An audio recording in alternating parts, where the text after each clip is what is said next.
Fala galera, tudo bem com vocês? Aqui é o Jabe do canal O Vasco é Nosso Papo. Vim trocar ideia com vocês, falar um pouco de Vasco da Gama, nosso clube do coração, sobre as notícias que saíram hoje e repercutiram ao longo do dia. E vamos começar, gente, falando do atacante equatoriano de 22 anos, né? O Alan Minda, jogador que joga do lado de campo, predominantemente do lado direito, mas também pode fazer o lado esquerdo. Um atacante novo, joga na Bélgica, se eu não me engano no Brusque, né, da Bélgica, e da seleção equatoriana, e jogou contra o Brasil. Essa informação saiu agora à tarde no canal Colina em Foco, né, do Joel Silva, se eu não me engano, e fui ver um pouquinho desse jogador. É um jogador arisco, aparentemente parece ser bom jogador, mas de poucos gols, né? E eu não sei, é uma aposta. Para mim, jogador de 22 anos, independente de estar na Europa, é aposta, porque saiu muito cedo, pela lei a partir dos 18 anos, né? Então tem pouco tempo, e não sei se ele saiu com 18 anos para a Europa, mas imaginando que tenha saído com 18 anos, já está voltando, pode ser que esteja voltando para o mercado sul-americano rápido. Não quer dizer que ele seja ruim, né? Mas como a gente tem uma dependência absurda do Verratti, que só ele que faz gol antes, ele dividia um pouco esse protagonismo com o DVD, eu fico só um pouco pensativo em relação ao baixo número de gols que esse garoto tem, né? Mas também, se tivesse um número muito elevado de gols, ele estaria chamando a atenção de muitos outros clubes, principalmente já na Europa, né? Já estando ali, já tendo uma adaptação, uma vivência diferente. Vamos ver, não sei muito o que dizer sobre esse rapaz. Acho que é uma aposta. Acho que é uma aposta e dependendo do valor, eu tenho lá minhas dúvidas se vale a pena o esforço, tá?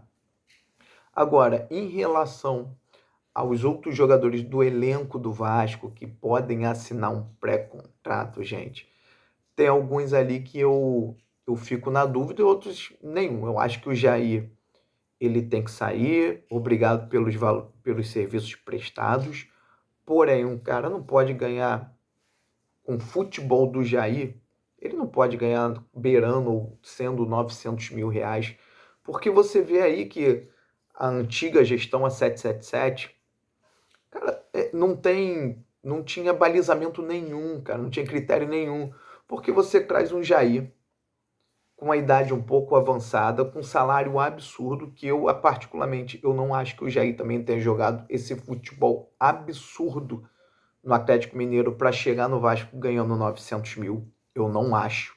Eu não acho que em nenhum momento da carreira dele ele tenha apresentado isso para chegar no Vasco ganhando 900 mil. E ele chegando no Vasco ganhando 900 mil, você vê que é uma falta de inteligência absurda. Porque vamos partir do princípio que ele tenha arrebentado no Vasco. Não tivesse machucado, arrebentado. Ia renovar agora com um cara de 30 e poucos anos, quanto? 1,5 milhão? 1,5 milhão, né? Uns 700? Porque pediria isso. Então, olha a situação que dirigentes, na época da 777, incompetentes, colocam o Vasco. Eu acho que um salário de 500 mil para o Jair, pelo que ele apresentou, fica ali no Vasco 3, 4 anos, 3 anos. Pô, daqui a 3 anos performando bem, vamos renovar? Vamos de 500 para quanto? Vamos 700, 250 mil em cima. Pô, mas bota mais 2 anos de 750 mil.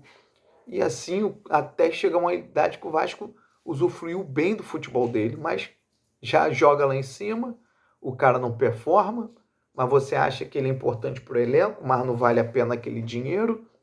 Aí o Vasco se coloca nesse impasse. Então, para mim, o Jair, muito obrigado, mas não dá. Tem o Paulinho ele jogando na sua plenitude física, é um jogador para mim mais completo do que o Jair, apesar do Jair eu acho ter feito mais gols importantes, um jogador mais de cadência, o Paulinho mais dinâmico.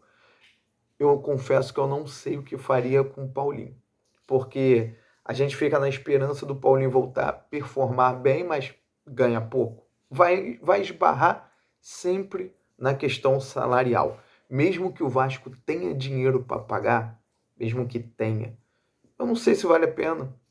A questão é essa, independente de ter o dinheiro ou não. Tendo dinheiro não vale a pena.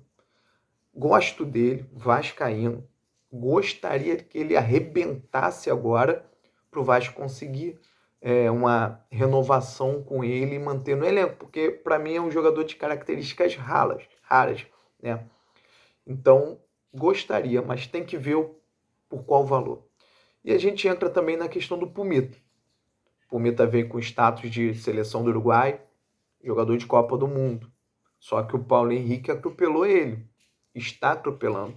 Pumita começou bem, via muito potencial, falha na marcação, mas ataca, cruza, faz gol. É um jogador que eu acho que o Vasco teria que ter um esforço para manter no elenco. Eu particularmente eu acho. Até porque para achar outro lateral direito vai ser difícil. Vai ser muito difícil. E o Pumita ele tem uma característica boa que eu acho que ele pode ser aproveitado na ponta. Caso o Vasco precise, eventualmente. Ele chegou a fazer gol contra o Cruzeiro, jogando desse jeito. Então, é um jogador que eu tentaria manter, alongar o contrato, os anos de contrato com o mesmo salário e manter no elenco. Eu acho ele um jogador muito importante. Agora vai do interesse do jogador. Pelo que sai no jornalismo aí, ele quer ir para a Copa do Mundo, quer jogar a próxima Copa, não está deixando de ser convocado mesmo estando na reserva do Vasco. Então talvez isso mostre também uma carência lá no futebol uruguaio de laterais, ou uma carência no futebol mundial de laterais, né? Que também aqui no Brasil a gente não tem muito. Vamos perder o Pumita, vai colocar quem? E se alguém do nível igual ao do Pumita vai chegar barato? Provavelmente não, porque todo mundo pede muito dinheiro para jogar no Vasco. E a gente tem o caso do Maurício Lemos, né? O Vasco brigou muito para ter esse jogador no passado, não conseguiu. Eu teria desistido dele ali. Eu acho que ele botou muito empecilho naquele momento para vir para o Vasco. Veio para o Vasco, começou a jogar um pouco com o Carille, fraturou a costela e nunca mais voltou. Então, assim, eu particularmente, eu acho que ele também é outro que não deve ter salário baixo. Espera acabar o ano dele, deixa ele jogar ali. Se destacar, se assinar o pré-contrato, assinou, é um risco que se corre. Do mesmo jeito que o Vasco correu um risco de trazer ele, pagando com certeza na casa dos 500, 600 mil, e ele está mais fora do que dentro de campo. E até quando está em campo ele não consegue jogar, porque ele está sendo atropelado pelos que estão jogando do lado direito, né? E se tiver que entrar alguém hoje, eu prefiro o Luiz Gustavo, pela velocidade, pelo que apresentou. Então, o Maurício Lemos é um jogador que eu correria o risco sim de perder. Correria esse risco sim. Se assinar contra o clube, assinou. Se não assinou, para mim tá tudo bem. A gente vê como é que performa nos treinos, se vale a pena. Mas correr para renovar com ele, de jeito nenhum. Até porque encerrando o ano, fase nova, você talvez pegue esse dinheiro. Tem jogadores aí que pode ficar livre no mercado, você pegando com esse mesmo valor, nas mesmas condições, e que tenha apresentado números em campo melhor, porque o Maurício Lemos ele não joga, na verdade, desde o Atlético Mineiro. Ele estava no banco lá. E chegou no Vasco, também não jogou e se machucou. Então tem por que correr para renovar com um cara desse? Eu acho que não, na minha visão. Tá, gente?